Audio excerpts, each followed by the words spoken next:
Hi, this is Jasper Inosh, intern, practicing at KIMS Dental College, Amlapuram. So నేను ఈరోజు చెప్పబోయేది ఏంటంటే పిల్లల్లో బ్రషింగ్ అనేది ఎలా చేయించాలి, ఆ టెక్నిక్స్ ఏంటో మీకు ఎక్స్ప్లెయిన్ చేస్తాను.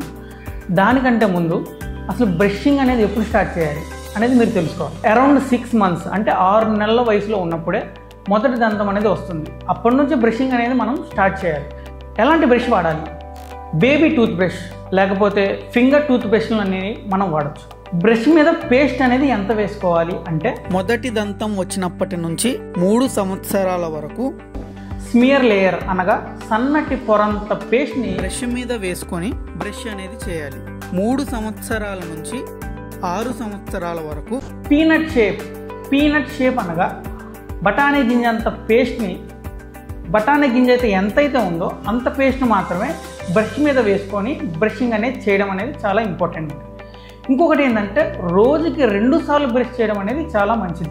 బ్రష్ చేసే విధానాలు: Bass technique, Charters technique, modified Stillman technique, horizontal scrub technique, Fones technique. Brushing టెక్నిక్స్లో మొదటిది బాష్ టెక్నిక్ అనగా చిగురు గారెను తీసేయడానికి ఈ టెక్నిక్ మనకి యూజ్ అవుతుంది. పంటి చిగురికి మధ్యలో బ్రష్ని 45 డిగ్రీల కోణంలో ఇలా పైకి పెట్టి గుండ్రంగా తిప్పుతూ బ్రష్ చేయాలి. ఇది ఎందుకు ఉపయోగపడుతుందంటే చిగురు గారెను తీసేయడానికి ఉపయోగపడుతుంది. తర్వాత చార్టర్స్ మెథడ్ అనగా పళ్ళ క్లిప్స్, బ్రేసెస్ అంటారు కదా, ఆ పళ్ళ క్లిప్స్ ఉన్న వాళ్ళకి ఇది యూజ్ చేస్తాం. బ్రేసెస్ ఉంటాయి కాబట్టి దానికి తగలకుండా బ్రష్ని పైకి పెట్టి 45 డిగ్రీల కోణంలో గుండ్రంగా తిప్పుతూ బ్రష్ చేయాలి. తరువాత మోడిఫైడ్ స్టిల్మ్యాన్ టెక్నిక్.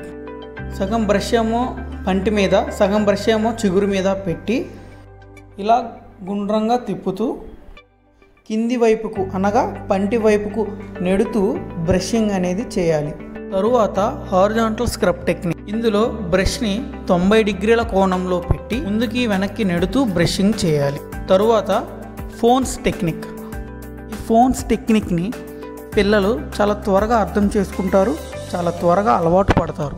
ఈ టెక్నిక్ కోసం పిల్లలకి గుండ్రంగా బ్రష్ని ఎలా తిప్పాలో నేర్పించండి. మొదటగా పెద్ద వృత్తాలు, తర్వాత చిన్ని వృత్తాలు, తరువాత పంటి మీద చిన్ని వృత్తాలను ఎలా తిప్పాలో వారికి నేర్పించండి.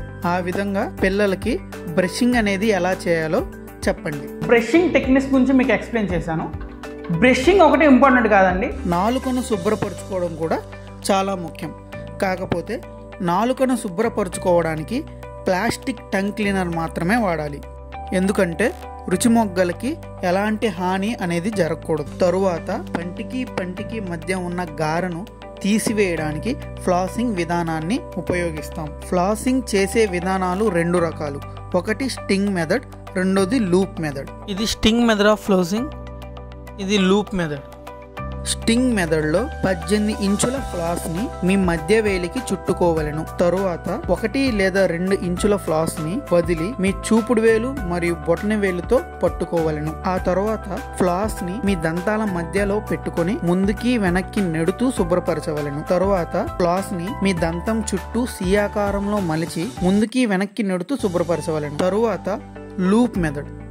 ఈ మెథడ్లో మీరు ముందుగా 25 సెంటీమీటర్ల ఫ్లాస్ని తీసుకొని 2 ముడులను వేసి ఒక వలయాన్ని తయారు చేయండి. మీ చేతి వేళ్ల సాయంతో ఫ్లాస్ని పట్టుకొని మీ దంతాల మధ్యలో పెట్టుకొని ముందుకి వెనక్కి నెడుతూ శుభ్రపరచవలను.